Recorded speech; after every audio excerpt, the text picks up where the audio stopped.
I needed to choose someone who could bring more than just being a driver to Formula 1, to be a leader, to have an iconic role, not just being a good racing driver.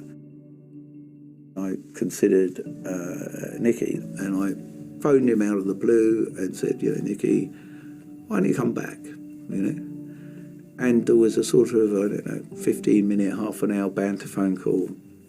I said, well, why don't you think about it? And then, of course, I pestered. I pestered and pestered. Ron called me all the time. What are you doing? How's life? Always in the right moments. And then he called me once again. And then I said, yeah, maybe let's do a test.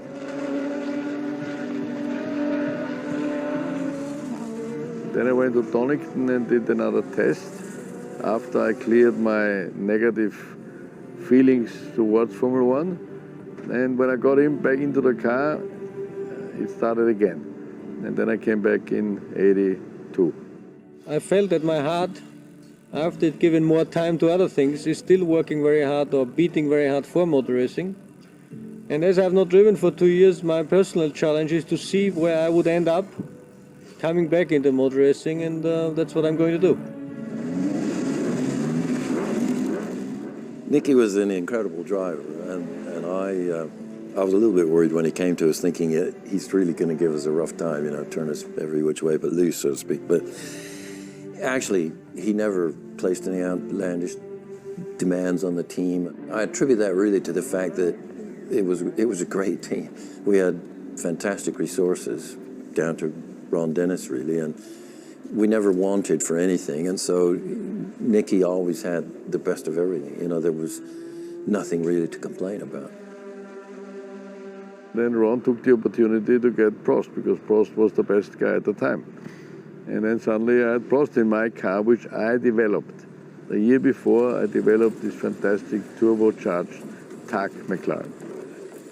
He was just worried that Prost was the new boy, he was the future, and Ron's blue-eyed boy, and he was going to get all the attention and blah, blah, blah. Nicky I was a big fan. I saw him, driving. I mean, he was one of my idols when I was younger, so it started well, And then I thought in the beginning, fine, if Prost comes, little Frenchman, well, I blow him off. This is a normal attitude.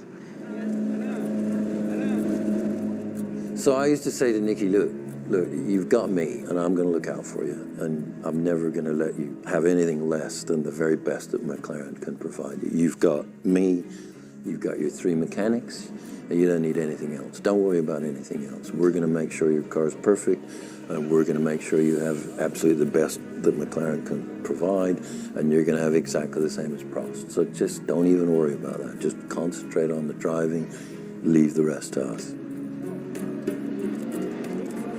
When I went to McLaren in '84, I signed a number 2 contract. I was number 2 with Nicky. And my salary was also quite low compared to him, but I had bonuses for the wins and points. Prost was always out-qualifying me. The beginning 5 tenths, then 2 tenths, but he was always quicker. Then I changed my strategy and said, fine, I will not get him on qualifying. Let's work on the race setup. He was one of the drivers, maybe the driver where we could have run more or less exactly the same car. He was, even with Ayrton, it was close, but not, we had some differences, And the only thing I had to do is going to be quicker than him, He used to say, this little Frenchman, he's just so quick, He can benefit from my experience setting up the car and all of that, but there's no way I can benefit from his quickness.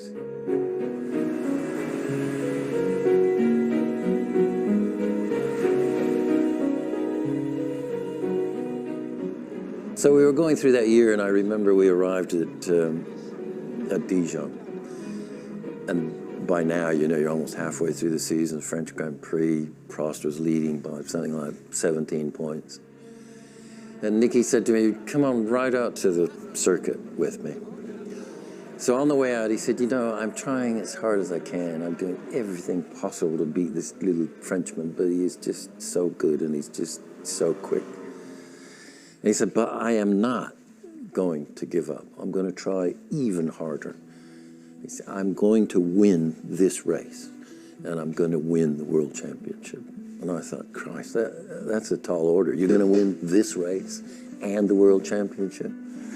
Well, he did win that race, fortuitously, because Prost had a little mechanical problem. Just the iron-willed determination was absolutely incredible. I was trying very hard because I wanted to win that race because I was short of points, so it seems that our car was, especially in the beginning of the race, going very well, and I could charge along and then finally win.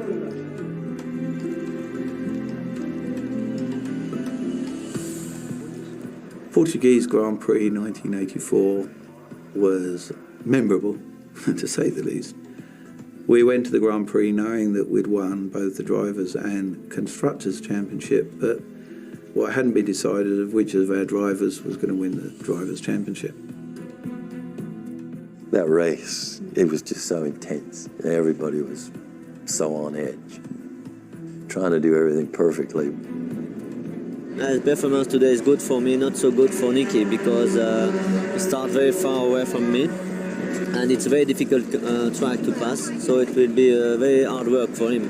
But I need to be a bit more lucky. Are you going to go for the points or the victory? I'm going to go for the championship. I will see what's going to happen. But if I can win the race, I will try to do it. It will be fantastic.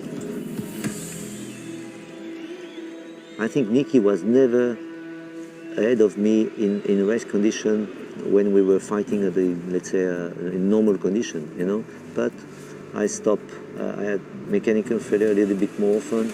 I was fighting much more against Nelson and these guys, and then he was a little bit behind. Prost out-qualified Lauda, and Lauda didn't have a brilliant start, dropped down the field quite a bit. I was feeling a bit desperate. The left turbocharger got broken with a stone. So I saw the boost, but no power. I could not pass anybody on the straight, which normally would have been easy to go by. And there I was frustrated, like you do not believe, that I cannot get by. And there were cars holding me up forever because I didn't have the power I needed. I was in that race. Nicky, do you know, he wasn't the fastest driver, he was a percentage player. He was extraordinary. I'll never forget a race one day in Monza, and I drilled him into the first chicane in my Tyrrell. And I was so pleased with myself. We were, I don't know, we were probably fighting over 10th place or something. He'd had a difficult qualifying session. And then he came past me out of the Parabolica, and he looked over to me. We were doing about 200 miles an hour. And he just did this with his hand, like, what are you doing? You know, brackets. We've got a long way to go. We've got to look after the tyres, look after the brakes, look after the car. And whatever, I'll try and pass you again in a minute. And my car broke down halfway through, got back to the pits, looked at the screen. Who was leading the race? Nicky Lauda, because he was playing the long game, and you had to with the cars back then. Nicky stayed out of trouble, picked off people one at a time, gradually worked his way back up towards the front. He had so much guile and so much experience and maturity to go with it. I think he got up to third place, which wasn't going to be good enough. And then I think it was Nigel Mansell dropped out in the last laps, which elevated him to second. And then in the end I was third, and then Mansell stopped with his brake problem, and thank God I finished second. Nicky just sneaked in for his third World Championship by half a point in Estoril that day. He did a good season, more consistent. He was able to win, but also because we had such good relation and was good ambience in the team, inside the team. We never had any little problem, you know, in 84. What do you have to say to Alain Prost at this moment, your teammate and compatriot all year long? He was the toughest guy to beat, as far as I know. The toughest guy, so therefore this championship is the most important one for me. What are you going to do to celebrate tonight, Nicky? First I need a rest. Congratulations. I lost the championship for half a point, but after all the interviews and everything, we are going to drink together with Nicky and we're going to think about next year. That's the best thing. I lost championship this year, but I did a fantastic season. I won 7 races. Not very lucky, but I am more happy than the other drivers in Formula 1 at the moment, except Nicky today. Prost was unbelievably positive in defeat. We had one unbelievable party that evening, and of course, both drivers were definitely jolly. I always felt a little bit disappointed for Alan Jenkins, who was Prost's race engineer. Everybody was just elated, but inevitably Alan Jenkins and Alain Prost and his 3 mechanics were the only people in the team that were a little bit disappointed. I remember when I came back in the hotel saying, am I going to win one championship one day? Because it was 3 consecutively missed for different reasons, very, very close. Oh, Alain was brilliant. It was no animosity whatsoever. This is how it goes. I did what I had to do in the last race. I have to win the race. We went to Estoril, went in a nightclub. We had a huge party. I was completely drunk. That is good, because that is part of the human side of history. We had fun as you can't believe. A lot of fun.